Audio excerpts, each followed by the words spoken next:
Now, we have another wonderful speaker, and we will be hearing from Dr. Jerome Adams. He's the Indiana State Health Commissioner.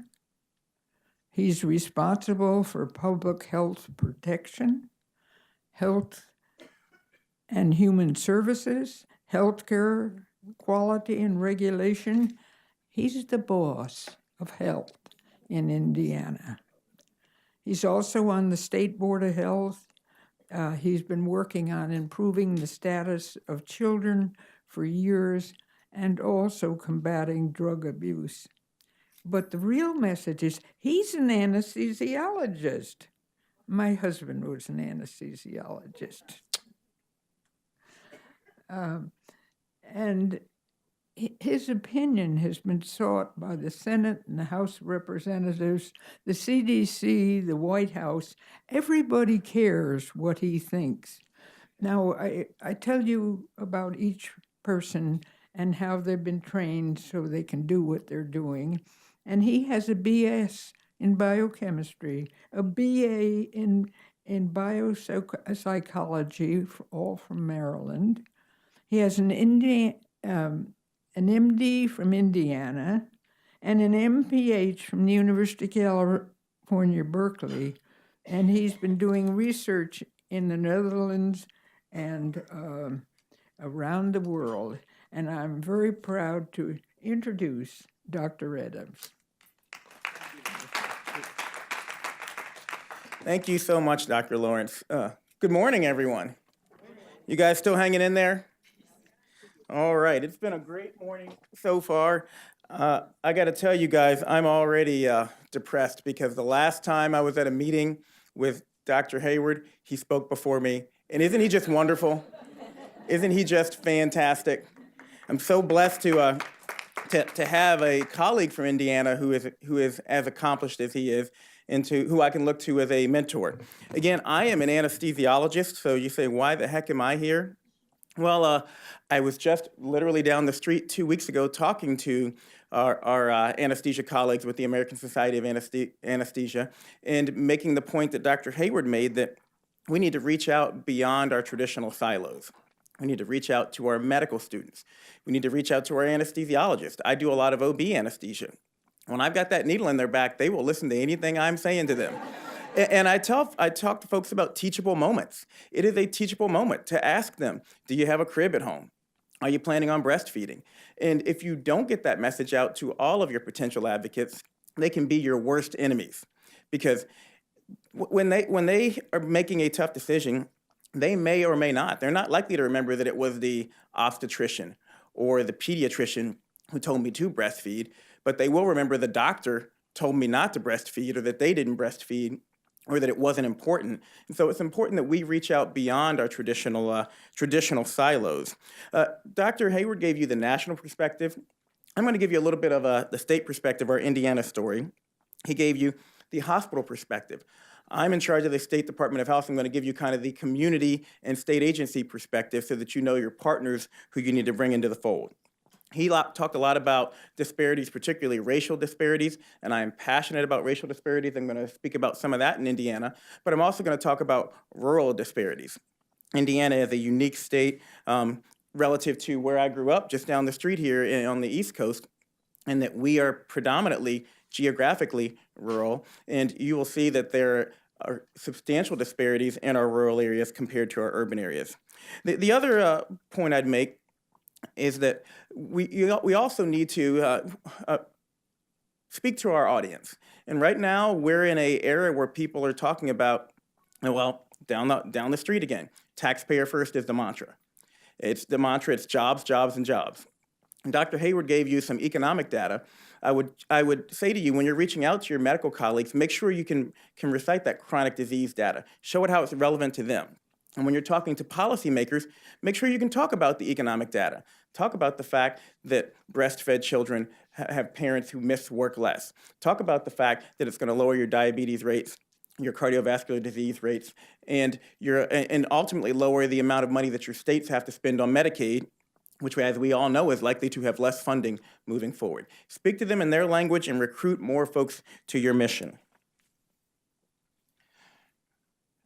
So, again, Indiana, Midwest state, I think one of the things we've seen in this election, and I'm quite fond of saying, and I feel like I can say it because I'm from the East Coast, I've lived on the West Coast, and I'm now in Indiana, is that we can get very arrogant on the coast when it comes to health. We think we know everything. We think we think everyone across the country thinks like we think, and we found out in this election that's not true. So I'm here to give you a perspective from Middle America in terms of our challenges and our successes in breastfeeding. I married a Hoosier woman, so I chased her from here out to Indiana, and now I've got 3 Hoosier kids and a Hoosier dog. My story is that my first kid was a preemie. My wife struggled hard to breastfeed, was crying, sore nipples, depressed, but she struggled through it mostly because I pushed her. As I think back, we didn't have a lot of support in our hospital for her to breastfeed. The lactation consultant didn't come in until day 3. At least we had one, but didn't come in until day 3. It was mostly me fussing at her, encouraging her, trying to use all the tools that I had to keep her at it, both in the hospital and when she went home. My second son, who's greedy, he breastfed easily for 11 months. It's interesting. He's also the healthiest of all my kids. He's the most academically advanced of all my kids. I don't know if there's any correlation between that or not. And then my third child breastfed for exclusively for about 3 months. And then my wife had to go back to work and started mixing in.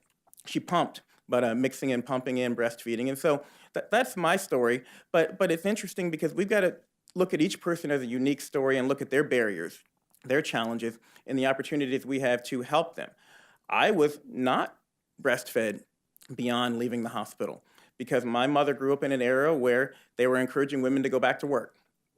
And breastfeeding was a barrier because our work environment was not conducive to women, period, much less women coming in and saying, on top of you letting me finally come into this workplace, now you've got to help me be able to breastfeed. And so, again, lots of different challenges, barriers we've got to overcome. But to bring it back to Indiana, we are one of the worst states for infant mortality. When we talk about framing the issue, I think the breastfeeding community really needs to become very proficient at speaking about infant mortality because breastfeeding is an offshoot of infant mortality, and that's how we're going to get people to care. Because infant mortality is an indicator of health status. It's looking at the health of the mother before, during, and after pregnancy. Same thing for breastfeeding. We've got to talk to people before they get pregnant, while they're pregnant, and after they go home and continue that if we're going to continue to encourage breastfeeding. You all let me know if I get off my slides. I brought up my papers because we don't have a laptop here, so if I get off, just give me a holler. Speaking about infant mortality, Indiana has taken on infant mortality since 2013 under Governor Mike Pence as its primary focus because we were at that time the 7th worst state in a country that is one of the worst countries in the world for infant mortality. The blue here is the United States infant mortality, or is the Indiana infant mortality rate. The green is the United States infant mortality rate. You can see that the United States infant mortality rate has come down since 2007, but Indiana's hasn't come down at all. So infant mortality is a really big focus for us, and we sought to find out what are the causes, who are the vulnerable populations, what are the evidence-based strategies that we need to employ in order to lower our infant mortality rates. I spoke of vulnerable populations. One of those vulnerable populations are people living in rural communities. And you can't read this here, but the red is obviously bad, the most bad, are our rural counties with no acute care hospitals. Blue, 34 counties with 35 critical access hospitals that are going to have limited to no OB services. And then the striped are rural counties with no OB services at all. So you look at Indiana, which again is going to be typical of Michigan or Tennessee or Kentucky or a lot of middle America. You've got a lot of places that have no access or very little access to OB services, period, much less OB services where people are proficient in talking about breastfeeding. And that's one of the challenges that Dr. Hayward mentioned is that we can't even just assume that if you are an OB/GYN or a pediatrician that you're proficient in talking about breastfeeding. We need to get over that. And Mrs. Pence was shocked when we told her that. And I said, gosh, again, those are some of our biggest problems are the people who are supposed to know who don't know. but you look there and you see how many people don't have access to those services. That's a challenge we face if we're going to tackle breastfeeding nationwide. Here on the East Coast, I mean, we've got smaller states, we've got lots more hospitals. You don't have large swaths of a lot of these states on the East Coast that don't have any access, that are not anywhere near someone who can talk to them about infant mortality, about breastfeeding, about the risk factors. If you look at infant mortality by county of residence, again, you can see here that we are substantially higher in terms of infant mortality in rural areas, both if you're white or if you're black. If you're white, your infant mortality rate is 5.8 if you live in an urban area, 7.0 if you live in a rural area. If you're black, your infant mortality rate is 13.8 in a urban area, 21.6 if you live in a rural area in Indiana. So one of the things I'm fond of saying to folks is that, in terms of health disparities, is that black, white are some of our worst health disparities. Minority, racial are some of our worst health disparities, and particularly in middle America, but in a lot of the country, because there's rural areas in pretty much every state. Rural versus urban are pretty bad also. And if you're a minority in a rural area, then watch out, because for everything bad, you're going to be at higher risk. Smoking, looking at rural versus urban, the green is our rural line, and we have much higher rates of smoking compared to our urban population. Coming down, but a big difference still exists. Prenatal care in the first trimester. Again, you can see lower rates of prenatal care in rural areas than what there are in urban areas. We're not terrible, but we're certainly not where we want to be in terms of making sure we have access to prenatal care, which again is where we should be initiating those breastfeeding discussions. And then these are our data on race. Dr. Hayward talked about the national data.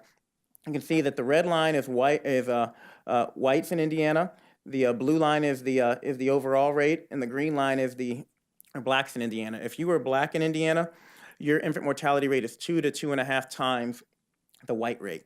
So one of the things I tell folks after I give an infant mortality talk is, now that I've convinced you that we have an infant mortality problem, I'm going to tell you we don't have an infant mortality problem. What we actually have is a health disparity problem that is manifesting itself through the lens of infant mortality. So we need to find the disparities and make sure we're concentrating our efforts in the areas that are most disparate. So having teed that up for you, I will tell you that we are, well, I say we're unique, but I don't know, because I don't know your numbers. I encourage you to look at your numbers. But I know in Indiana, one thing that we found that was interesting is that our deaths tend to be concentrated in a very few select areas. 1% of our 900 zip codes account for 20% of our infant mortality deaths. So we can take money and spread it over all 92 counties, and $1 million becomes very insignificant very quickly when you spread it over 92 counties. Or we can focus it in like a laser beam on the highest risk zip codes to make sure we're getting the maximum bang for our buck. One thing about large disparities is that they make our prevention efforts very difficult, because the reasons for white moms not doing something, whether it's smoking or breastfeeding or getting prenatal care, oftentimes are very different than the reasons for Hispanic moms or black moms or or rural moms versus urban moms not getting achieving those goals. In terms of cause of death, you all already know this. I won't go over it too much, other than to say that when we look at infant mortality, we look at perinatal risk, congenital abnormalities, sudden unexpected infant death, of which SIDS is a subcategory, and then assaults and accidents. So from a data point of view, those are all the codes, the ICD-10 codes that we include when we're looking at infant mortality. And we know that risk under those categories from follow-up studies we've done include limited prenatal care, unsafe sleep practices, tobacco use, and obesity. Armed with that information, we underwent an effort to try to figure out how to turn around our infant mortality rates in Indiana. And if you look here, Dr. Hayward did a good job of laying out all the benefits of breastfeeding. I won't go over that again, but 66%, or 2/3 of our deaths in Indiana, when you look at perinatal risk, when you look at sewage, when you look at assaults and accidents, because I don't know that I recall him specifically mentioning that, but even breastfeeding even lowers assaults and accidents by mother and by father and other people in the home. 2/3 of the risk of infant mortality in our state could have been lowered strictly by breastfeeding. Breastfeeding is a key piece to the infant mortality puzzle. Fewer respiratory illnesses, Suicide less likely, decreased risk of childhood cancers, actually, according to several studies. And breastfeeding moms are also healthier. And again, Dr. Hayward mentioned that, so I won't talk about that beyond reiterating the point. Despite Mrs. Pence's travails in terms of getting pregnant while she was breastfeeding, the data tends to suggest that but for exceptions, which like her, and there are going to be exceptions, we got to tell folks, just because you know one person who was the exception to the rule doesn't mean everyone's the exception to the rule. But we know that breastfeeding acts as a birth control which is 98% effective with exclusivity at 6 months. That is huge for our minority populations. One of the biggest risk factors when we look at our infant deaths in Indiana for infant mortality are unwanted pregnancies. So how do we lower unwanted pregnancies? Particularly, how do we lower unwanted pregnancies going back to the Midwest, into Middle America, in places where they may not be okay talking about birth control, talking about traditional means that are evidence-based to lower your birth rates? Well, let's encourage them to breastfeed. If that's the way our backdoor to get into the discussion about birth spacing, then let's use that as a way to talk about it. Breastfeeding exclusivity and duration, Indiana and the United States. Dr. Hayward showed you the data in regards to the nation. Well, the blue here is Indiana, the purple is the United States. We can see that in Indiana, we're behind on ever breastfed, breastfeeding at 6 months, 12 months, exclusive at 3 months, and exclusive at 6 months. So in other words, we've got a lot of work to do. If you look at breastfeeding at hospital discharge, we're actually not doing so terrible in Indiana. We're still not quite at the Healthy People 2020 goal, but we are getting there. And so we are doing a good job within the hospital. And I think that's why I really was excited about the opportunity to come talk to you all today, because you look at this, it can be easy for everyone in this room who's from the Academy of Breastfeeding Medicine to pat themselves on the back, just looking at that data, and say, we're doing our job. They're breastfeeding when they're discharged from the hospital. We're almost at the 2020 goal. But no, we're not. We've got to look beyond that. We've got to look in front of that. We've got to look around that. We've got to look at how we get people to continue breastfeeding and how we bump up that initiation rate even higher. When you look at percent breastfeeding at hospital discharge, in Indiana, by rural versus urban, you can see that rural is the blue. Again, we're behind our urban areas in terms of breastfeeding at discharge for both whites and blacks. Only 67% of our black moms breastfeeding at discharge in rural areas. So again, being rural, being black and rural puts you at significant risk for poor health. And this is just looking at it another way, percent women breastfeeding at hospital discharge by race. We're fortunate that we are going in the right direction, but still, by race, significantly less than the whites who are breastfeeding at discharge. And just to reiterate the point, because we're both going to hit you over the head with it, we talk about health disparities throughout life and trying to engage other folks in the conversation. Well, it starts right here. Whether you care about cardiovascular disease or cancer or diabetes or pick your poison, it all starts right here with this significant difference between breastfeeding between whites and blacks. Some interesting data from Healthy People 2020, and this was on Dr. Hayward's slide, but I don't know if you all saw it because he didn't particularly tease it out. Asian women are the only racial group meeting the Healthy People 2020 goal of initiation at 81.9%. African American women have the lowest rates overall, initiation 6 months and 12 months, and no racial or ethnic group is meeting the Healthy People 2020 objectives for continuing breastfeeding at 6 months. Again, so we can't pat ourselves on the back for that hospital initiation because nobody's meeting the goals for 6 months. We know that breastfeeding benefits may be significantly greater for minority women. They're disproportionately affected by the health outcomes that Dr. Hayward and I have both mentioned. And so it's of particular importance if we care about health disparities that we focus on breastfeeding. And we know that we actually can do something about it. This is a study, and you'll have my slides, in breastfeeding medicine that I hope some of you all have had the opportunity to read. Rates of breastfeeding were significantly improved by this intervention, and they did vary by ethnicity. So again, it shows that we need to dig a little bit deeper and find out why, even when we have a successful intervention, does the success rate vary by race and ethnicity? What was also interesting is the immigration status within the ethnic groups was examined, and the distribution was significantly different. Non-immigrant white and black subgroups had significantly higher rates of breastfeeding than non-immigrant Hispanics. This is an area to pay attention to. I actually was having dinner with one of my friends who was from Colombia last night, and she said, you know, when I grew up, and even now, in my mind, breastfeeding is just what you do. She's a first generation immigrant. She said, it's just what you do. It's what everyone does. I mean, why wouldn't you breastfeed? Was her mantra. She's got a big gap between her and her siblings, and one of her siblings just had a child, and she said she was struggling to convince her sibling of the benefits of breastfeeding.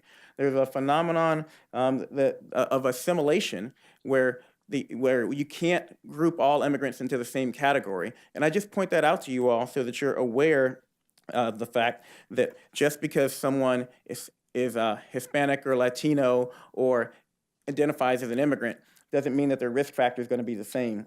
We've seen that first generation versus second generation and beyond can have very different rates of disease incidence and of ideas about what is acceptable and what is not. They assimilate to those American stigmas about breastfeeding. So what are some challenges in terms of breastfeeding? Well, it involves more than just a health discussion, and we talk about our physician colleagues, our nurse colleagues, our health colleagues. If this was just a health discussion, it would be a whole lot easier to convince them to do it. The problem is we're talking about parenting here. We're talking about, again, having a conversation with someone and possibly insinuating that they're a bad parent if they aren't doing what we're saying they're doing. Your child is going to die. Your child is going to get sick. Your child is going to have all these calamities if you don't breastfeed. That's a tough conversation for our medical students, our healthcare providers to have. And so we need to think about ways that we can help them have that difficult conversation. And that's why it's more important that you initiate that conversation early on and that everyone is giving the same message over and over and over again so that you aren't in there trying to undo mountains of information that's been put out against you in terms of what you want folks to do. There are macro level barriers. Indiana does have a state law that says women are allowed to breastfeed or should be allowed to breastfeed wherever they are, but not everyone complies with that. And so reaching out to our business community, our work community, and showing them the importance of allowing women to breastfeed, and in some ways pointing out when we find there's a problem, that there's a lack of opportunity for women to breastfeed, because it's difficult for that individual mom who needs that job to make that argument. It's a whole lot easier for you as a healthcare provider to hear about something and to make a referral or suggest to someone that such and such a place is not allowing women to breastfeed.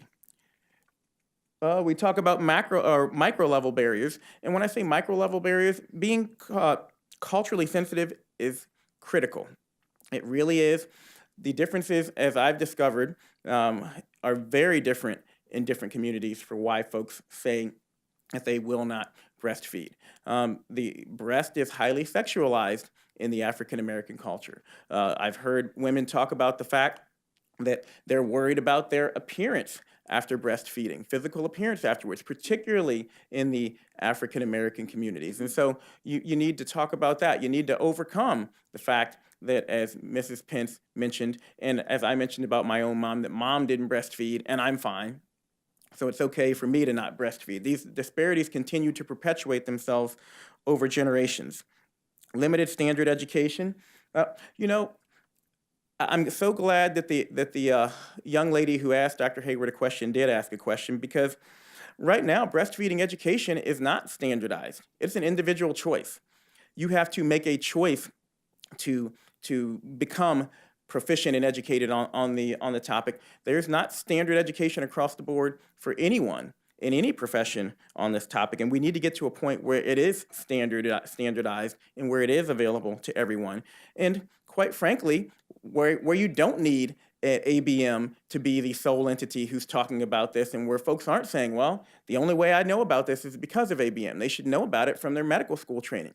They should know about it from their high school biology training. I mean, we need to get that message out there to more folks. And then there's a historical lack of coordination amongst folks. Individual hospitals, and you all know this to the extent that you work with hospitals, they all choose what the heck they're going to do. I mean, we've got hundreds of different hospitals in Indiana, and each one of them has a different plan for whether they're going to breastfeed, what they're going to offer to folks. We need to get to a place where we're somewhat more standardized and have standard policies throughout the state. And that's where you all have to lean on folks such as me, your health officials in your state, your Department of Health, your societies of medicine, your hospital associations, and say, why are there 150 different ways of doing this in our state when we know we've got best practices that everyone should be following? So how is Indiana overcoming these challenges? Well, we're trying to start off by defining the problem through collection of information, because one of the things is you don't know what you don't know. And then we want to establish the whys based on that information, because once again, the solutions may be different for different communities, different geographic regions, different racial and ethnic makeups. Breastfeeding success is individual, it's cultural, it's social, and it's state and policy. We need to tackle all of those areas, and I hope that you all leave here thinking of at least one way that you can reach outside of the area that you're traditionally working in to improve breastfeeding in your state or in your community. And that's been part of our mantra in Indiana, to design and implement and evaluate evidence-based interventions that are in the hospital, that are in the doctor's office, that are in the WIC clinic, that are in the community, that are everywhere our at-risk people are, and not just within our silos. Lots of things we're doing to lower infant mortality in the state of Indiana where breastfeeding crosses over. You heard Mrs. Pence talk about our Labor of Love initiative. Again, that's been led by the governor. One of the things I'll tell you about infant mortality and breastfeeding is that you may have difficulty getting your thought leaders to engage on breastfeeding just because. I mean, you've got a PR problem in many ways. You're fighting against stigma. But it's hard to get people to say, I'm not for less babies dying. It's real hard to get someone to say that. So if you can engage folks on infant mortality, it's an opportunity, it's a door that's opened for you to be able to talk about breastfeeding and how that helps lower infant mortality and everything else you want to talk about. Our fetal infant mortality review, I particularly wanted to talk about that. Do you all know if in your state, if you're reviewing every single infant death? Because I know in most states, and a lot of states, they aren't. That's a critical factor in terms of helping to figure out why babies are dying and where you need to focus your efforts. Our WIC program, we've worked a lot with our WIC program, and I would respectfully disagree with one thing. It's the only thing Dr. Hayward said that I disagree with. Most WIC clinics, I wouldn't say all WIC clinics are doing that. We still have a lot of work to do in terms of getting our WIC clinics to embrace breastfeeding, but it's a critical touch point. I'm a person who is a big proponent of taking advantage of all of our touch points, and that is a critical touch point where we need to make sure they're educated and empowered to be able to talk to folks about breastfeeding and to connect them to resources in the community. We've got our Moms Helpline, nurse-family partnership, home visitation programs, I think are huge opportunities because they're coming into the home, they're actually looking at the barriers that may exist to breastfeeding within the home. And they're having an opportunity to talk not just to mom, but to dad. The nurse-family partnership outcomes, how many of you all have not heard about nurse-family partnership? Anyone? Good. I'm preaching to the choir here. It's a wonderful program, but some of their results show actually that there's more involvement of the father if you have home visitation programs. And that encourages mom, it encourages everyone in the community that's around that baby when you have the nurse coming in and talking about it. And then centering. I think centering is a huge opportunity for breastfeeding because centering is group prenatal care, and I think most of you all know that. But if you can get moms together talking about their challenges, their barriers, the stigma that's attached to breastfeeding, I think that's the most powerful asset that you can bring to bear in terms of convincing a reticent mom to breastfeed. As Dr. Hayward said, he's never breastfed. I've never breastfed. We can be the best advocates in the world, but at the end of the day, she's going to say, what do you know? I'm the one that's got this baby. I'm the one that's got these breasts. But if another mom or a group of moms can support her when that's happening, can be there and she can call them when she's facing obstacles or facing struggles, I think that it can be a very powerful intervention. we had our Indiana Perinatal Quality Improvement Collaborative. How many of you all have a state-based organization that is dedicated to infant mortality?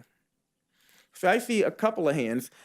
This has been one of the most proven ways that you can bring together folks to lower infant mortality, improve breastfeeding, improve prenatal care. Ohio's done a great job of it. We have one in Indiana.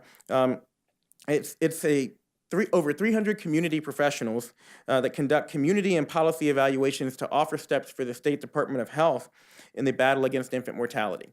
It has been very useful for us to bring folks from different arenas together. We have doctors, we have nurses, we have the Hospital Association, we have Medicaid, we have the State Medical Association, we have folks committed to neonatal abstinence syndrome, we have folks committed to breastfeeding, all coming together instead of working in their silos. And there are two areas that I want to point out: breastfeeding and safe sleep. And I hope that you all leave here and throughout today have a discussion about breastfeeding and safe sleep. And then I did want to mention something about our neonatal abstinence syndrome pilot. But if you don't have or don't know if you have a group that's working on infant mortality in your state, I encourage you to go back to your states and find out if you have one, how you can become a part of it. And if you don't have one, how you can start one. Because again, you're bringing folks together. And the other thing that it does is empower your local leaders to be able to make the right decisions. At the end of the day, legislators respond to their constituents, and people who run agencies like Medicaid, like the State Department of Health, report up to someone else. And our ability to prioritize something is directly dependent on your ability to get it on their radar. And so all that means is that I may not be able to go out and independently, or someone in my role may not be able to go out and independently say, we're going to focus on breastfeeding.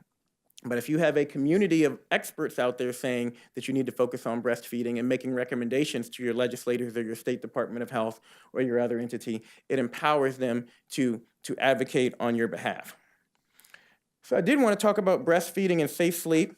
And I've got this packet here if anyone wants it. It's we put it together. It's by our IPQUIC Governing Council, Breastfeeding and Safe Sleep Evidence-Based Practices Guidance document. But what we found as we were working with IPQUIC and bringing these folks together is we have meetings that are every month, and we'd have one meeting where we'd focus on breastfeeding, and there'd be one message. And then we'd have a meeting the next month on safe sleep, and we'd find that the messages were conflicting. They, in some cases, 180 degrees opposite. When you look at co-sleeping in the hospital or rooming in, and when you look at, again, the fact that I said each hospital has a different policy, you may be confusing and conflicting those messages. When you look at pacifiers, the safe sleep community advocates pacifiers. The breastfeeding community does not. So are you talking to those folks to make sure you're on the same page? Because while I argued that 66% of our infant deaths in Indiana could be affected, potentially averted by breastfeeding, I'll tell you, if I was talking to the safe sleep crowd, I would tell them that 16% of our deaths in Indiana are due to unsafe sleep, and they are 100% preventable. And so which area do you focus on? Well, we need to do both. It's not either or, it needs to be both, but we need to bring folks together. Skin-to-skin care versus newborn falls. Room sharing versus bed sharing, helping folks understand how to actually implement that in a hospital in a way that is not bed sharing, which we know can lead to unsafe sleep. Again, I mentioned pacifier use, and lots of maternity centers and clinics don't support exclusive breastfeeding and or demonstrate or support safe sleep practices. Dr. Hayward, I'm going to call you out for a second. What were your statistics on the number of babies that are born in not in an obstetric hospital? You said 400. Yes, we're talking about 40% of all babies delivered in hospitals that do less than 500 deliveries a year. Mm-hmm. Small community hospitals. Some that only do one delivery a day, and some do less than that. And so when you think about it, those are the challenges we're facing as well. And the other thing that I would say that you hit the nail on the head for, at my hospital, like many, discharge is at 11 o'clock. You got to go. Mm-hmm. Anybody here been in the hospital?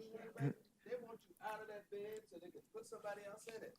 So the last thing you're getting discharge instructions at 6 o'clock in the morning. So how much breastfeeding education you get? None. They hand you a sheet of paper. And tell you when to come back. Exactly. That's the reality. That's the way it is in many hospitals. These hospitals are, I mean, they're a business. Even the nonprofits are a business, and you've got to help them practically implement evidence-based practices. You go to any hospital CEO, and when you say, "Do you want to follow evidence-based practices?" They'll say, "Absolutely, absolutely." But when the rubber meets the road, when they're having one delivery a day, if you're going to ask them, are they going to hire a lactation consultant for one delivery a day?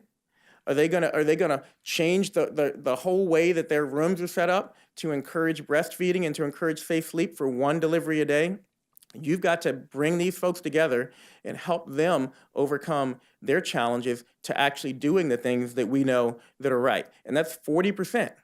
40% of the deliveries. So we can focus, and we do numerically want to focus on where the majority of the deliveries are, but our disparities exist in those minority of deliveries where you're not at Duke, where you're not at Indiana University Medical Center, where they don't have all those resources to throw at the problem. And that I implore you to not forget about that.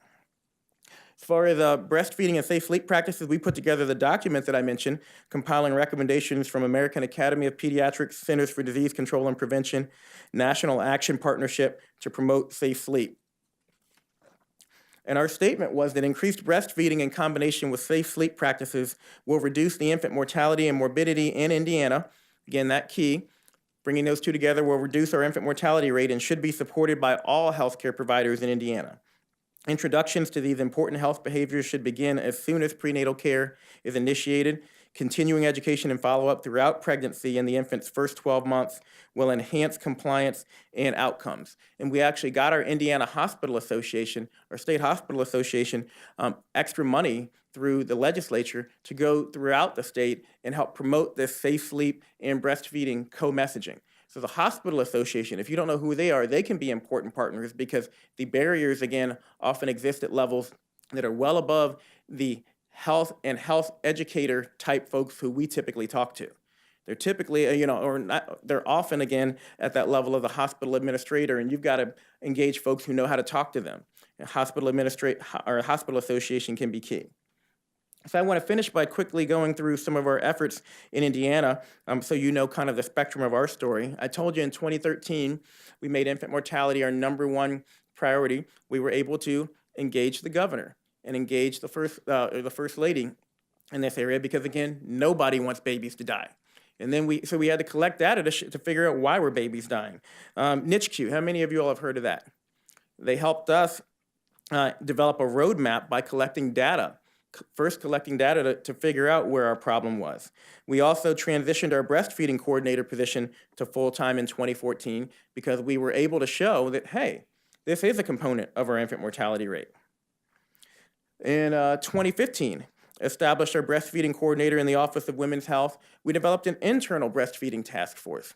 This was mentioned earlier too. Unfortunately, we talk the talk, but in our organizations, we don't always walk the talk.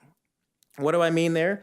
We had to come up with an internal breastfeeding task force to make sure the State Department of Health, our 800 employees, were able to breastfeed appropriately in their environment before we go out trying to tell other people that they need to create an environment where people can breastfeed. We developed a lactation policy and WIC support with improvement of our own internal lactation spaces within the Department of Health. And then we developed a statewide breastfeeding plan with inclusion of maternal and child health, which is intuitive, Department of Nutrition and Physical Activity, which again, those folks, despite the data that Dr. Hayward showed you earlier, those folks aren't necessarily engaged in the breastfeeding battle. But we need to get them engaged, not because it matters to what we want, because it matters to what they want. If you really want to turn around your nutrition and physical activity numbers in your state, in every state, pick a state, they're all terrible. I mean, there's no state that's doing well in terms of the obesity epidemic. Some are doing better than others, but again, it's like being the best of the worst. If you want to turn around those numbers, well, it all starts in the beginning with breastfeeding. So show them how you can help them. And then our Office of Minority Health was critical in terms of, again, reaching out to the folks who were most disparately affected by lack of breastfeeding in our community and the sequelae. In 2016 and 17, we had our first annual breastfeeding conference. We had room for 100, standing room only, and we had 50 people on the waiting list. There are people in your communities who are already working on this and who want to work on this. You've just got to create an opportunity for them to come together and talk about it. And again, step out beyond your silos, because a lot of those partners are people who you would never, ever think of. We hired a breastfeeding coordinator externally facing to focus breastfeeding efforts within the maternal and child health division. All that was facilitated with the data. So we're all struggling. Indiana is in the bottom quartile, bottom tercile for public health funding. And again, a lot of these states in middle America are in the same way. It's not easy to create a new position. They want us to cut positions. You need to help arm them with the data that says, this is why you need to fund this FTE. It's not as simple as saying it's important. You've got to actually prove to them where they're going to get the return on investment, the ROI, for that extra FTE. We applied for and received the Pregnancy Risk Assessment Monitoring System, PRAMS. How many of you all are doing PRAMS in your state? Good. I know not all states are doing it. We were doing it for a while, and then we stopped doing it. But again, you're not going to be able to get the legislature to approve funding. You're not going to be able to know where to focus that funding to get the most bang for your buck if you aren't doing PRAMs or some sort of intervention to figure out what the risk factors are for infant morbidity and mortality. And then we offered certified lactation counselor scholarships for hospital-based staff members at level 1 and level 2 birthing centers. So Dr. Hayward mentioned those 40% of births. Well, how are you helping them become armed to be able to provide that service? Well, we can't provide a full-time lactation consultant if we're doing one delivery a day or every other day. But what we can do is help train the people in those institutions, the nurses or other folks who are interested in your mission, to be able to essentially become lactation consultants on their own and to be there full-time. You need to be thinking outside the box in terms of that and not just saying every hospital needs a lactation consultant. There's that arrogance that I've talked about again. And I don't say arrogance, well, I guess there's no way to say arrogance in a non-pejorative way. I'm not meaning not meaning it in a pejorative way, but we get passionate about our mission. And we go and we say, you need to do this, and you need to do that without understanding the barriers that they face and trying to overcome their barriers. Minority-focused breastfeeding programs in Indiana. Black Breastfeeding Coalition was established to promote, empower, and encourage women to breastfeed. And then we had our Bosom Buddy program, free prenatal breastfeeding classes, free postpartum breastfeeding follow-up, breastfeeding support group. Again, that key, just like in centering, getting like-minded people together to discuss issues as opposed to you telling them what they should be doing and not understanding the barriers that they face. And then free and unlimited access to a breastfeeding counselor. Our Empowered program has had sessions at our Black Expo, community engagement. We've had a Mythbuster session about breastfeeding. Again, Dr. Hayward talked about breastfeeding after infections. A lot of what we have to do is about busting those myths and figuring out teachable moments where we can teach folks about the truth about breastfeeding. I want to finish talking about perinatal substance use. We did a hospital pilot as part of our IPQUIC committee. And you say, well, what does that have to do with breastfeeding? Well, I want to quickly tell you that most states don't even have a standard definition of what NAS is, excuse me, much less are collecting data on NAS. The opioid epidemic is overtaking our country. It's the #1 health priority of the folks down the street, of my governor, so I think it's a great opportunity to engage folks about infant mortality. But one of the questions I ask is, what are the implications for breastfeeding when it comes to NAS? We want to encourage everyone to breastfeed, but if you've got a mom who is still using opioids, is that someone who you want to encourage to breastfeed, and in what environment? Are you putting them at risk for safe sleep?